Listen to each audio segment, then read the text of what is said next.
The bus stop on Madison Avenue was almost empty on Christmas night. The city had gone quiet. Lights were on behind windows. Families were together, warm, safe Andrew. Sterling sat alone on a cold metal bench. The wind pushed through his expensive navy suit like it was nothing. A paper cup of coffee rested in his hand.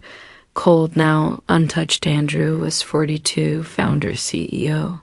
A tech empire worth $3 billion. His face had been on the cover of Fortune magazine twice. He owned a penthouse above Central Park, cars more expensive than most homes. A life most people dreamed of, yet there was no one waiting for him. His parents were gone. His sister lived in London and stopped calling after too many canceled visits. His last relationship ended when she realized she would always come second. Work, always work. So Andrew spent Christmas Day the same way he spent every other day. Alone in his office, when he finally looked up, night had fallen. He realized he had forgotten to eat. He grabbed a sandwich he barely tasted, and instead of going home, he sat here because the silence of his apartment felt heavier than the cold across the street. A Christmas tree glowed softly. White lights perfect, almost cruel. From a nearby restaurant came laughter, the sound of people sharing a moment. Life was happening, just not for him. "Excuse me, mister." The small voice cut through the quiet. Andrew looked down. A little boy stood in front of him, maybe curly brown hair, a red sweater worn thin, shoes scuffed and tired, but his eyes bright, hopeful. "Yes," Andrew said. His voice sounded rough, unused. The boy studied him closely. "Are you sad? You look really sad." Something tightened in Andrew's chest. "I'm fine," he said. The boy tilted his head. "Are you here alone? Where are your parents?" "My mom's inside the store down there." He pointed. "She's looking for food." "We're hungry, no shame, just truth." And Charlie. Andrew shook the small hand offered to him. It felt warm. Charlie sat beside him without asking, like it belonged there. "It's Christmas," Charlie said. "Did you get any presents?" "No," Andrew said. Charlie shook his head slowly. "Santa forgot us again." He leaned closer and whispered, "I think it's because we don't have a house.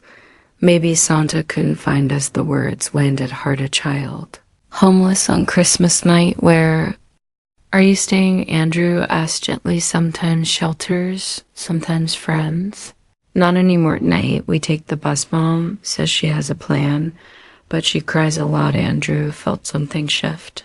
Something long frozen, beginning to melt. "What's her mom's name?" "Jennifer Parker." "She's really nice. She reads to me every night, even when she's tired." Charlie paused. "Are you going to call the police?" Andrew shook his head. "No, I promise." Charlie's shoulders relaxed. "Good. My mom is a good mom.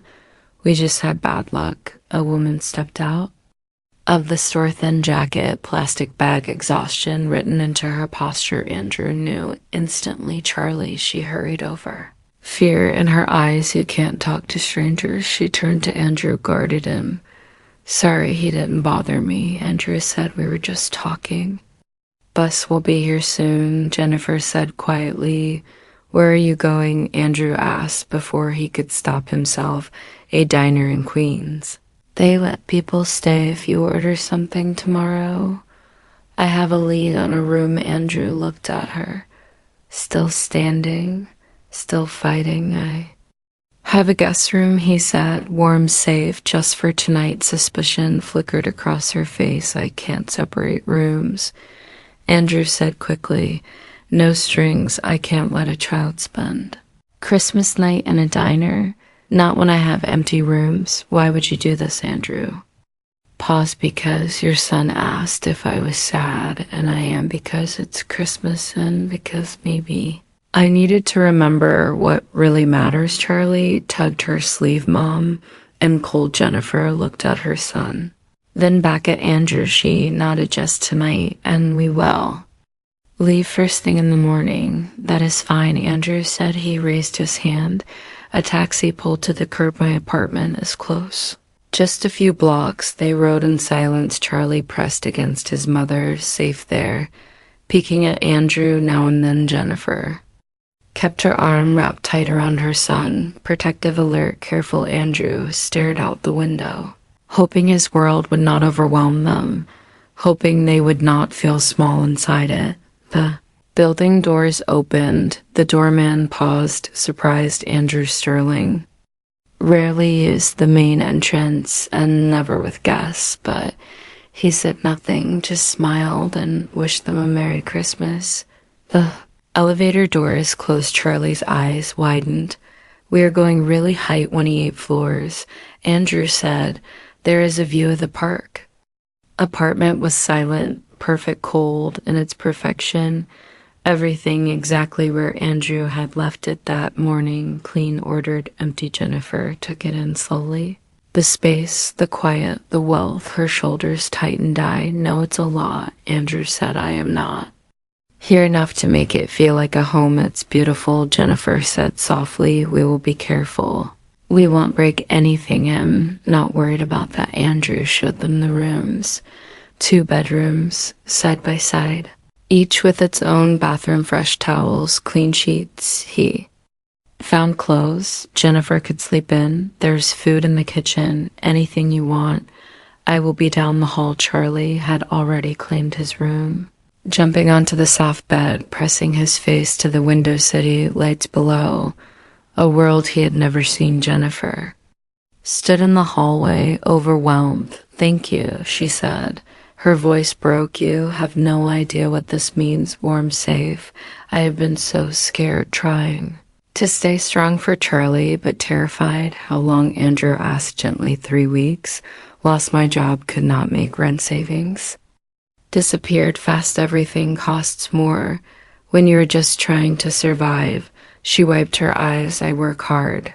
I just need a chance. People can see the desperation. They always pass me over. What kind of work? Anything. I was a waitress before that. Office work. Some college. I had to stop when I got pregnant. His father left. She looked down him, not making excuses. Life just got hard.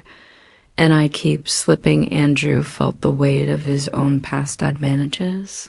Safety nets, mistakes that never ruined him. What if I could help? The word surprised even him. Not just tonight, really helped. Jennifer shook her head. I'm not asking for anything, I know. Andrew said, but I run a company and I know people. Let me make some calls. Let me help you stand again. Why? Andrew looked toward Charlie's room. The boy stood at the window, eyes full of wonder. Because I built a company and forgot to build a life. Because I was sitting alone on a bus bench on Christmas night and your son saw what I was hiding. Because success means nothing if you have no one to share it with, and maybe helping you will help me too. Jennifer barely slept.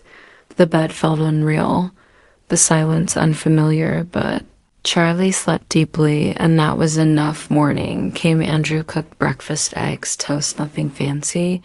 They ate together. Andrew smiled at how good it felt to share a table. He made calls. Jennifer watched. Charlie laughed at cartoons. By noon, 3 interviews, 1 at Andrew's company housing leads. Real ones. This is too much, Jennifer cried. It's barely anything. Andrew said, compared to what I have. Something filled him, something missing for years. Purpose. Stay here until you are steady. You are not imposing. This place was a mausoleum. You brought it back to life. Jennifer took the interviews. She got the job. Client relations, good pay, stability. They stayed 2 months, then moved into a place of their own, but they stayed close. Dinners, parks, movie nights, chess lessons, career advice. Slowly, carefully, something deeper grew. 1 year later, Andrew asked them to come back, not as guests, as family. I need you. You taught me how to live. Jennifer said yes. That spring they married. Charlie was the ring bearer, proud, serious. Andrew told the story of the bus stop. Of the question, are you sad? Charlie saw what I hid from myself. Real wealth is connection. Charlie stood tall, Safe loved. Every Christmas, they return to that bus stop with coffee, with food. They sit, they talk. They listen because Andrew learned we are all one bad moment away, and sometimes the loneliest people look like they have everything Sana did not forget. Charlie the World forgot people like Jennifer, and people like Andrew it took a child. Asking one simple question, are you sad, to remind him what it means to be human. If this story moved you, if it reminded you to slow down, to see people subscribe to Lanja, tell us, because sometimes one story can change a life.